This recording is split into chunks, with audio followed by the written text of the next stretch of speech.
Now that we have our app project created, we're going to add a simple piece of text to our app.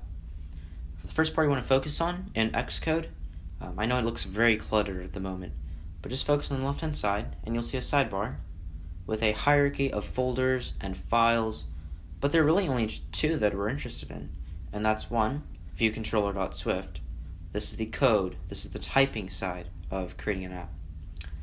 And then below that, main.storyboard. Go ahead and select that.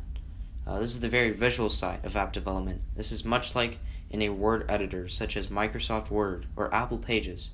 You're dragging elements inside and organizing them, making it look nice, and that's really how designers create apps in the first place. So stay in here. I want you to focus onto the next part of Xcode, and that is the bottom right. If you go here, you'll see this little window.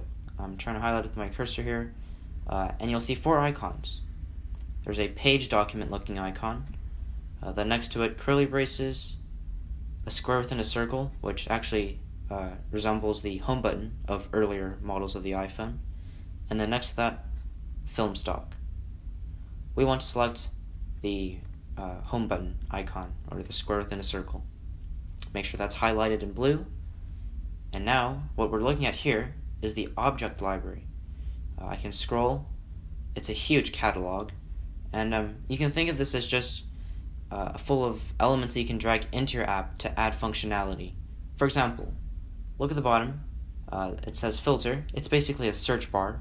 Click into it, and we can search for certain elements in this object library. Go ahead and type label. You'll see label pop up. Think of label as simply a text box. You drag the text box into your app and you fill it with words. Any text, right? It could be numbers, characters of any sort. Delete label. We're going to search for something else. Image. Type in image. You'll see image view pops up. Think of image view as a placeholder, much like the text box is, but instead for text, it's for images. If I drag image view into my app, I can replace it with an image, and that will be displayed in the app for the user. Delete image. Type in map. We can add a map view, and much like the image view, this is a placeholder simply, but once we give it coordinates, it can show a certain location of the world. So, this is very self-explanatory. You can go ahead and experiment, search for other things. Maybe just type in bar and you'll find lots of elements. This is very self-explanatory, very visual. Right now, what are we interested in? Adding text. So go ahead and type in label.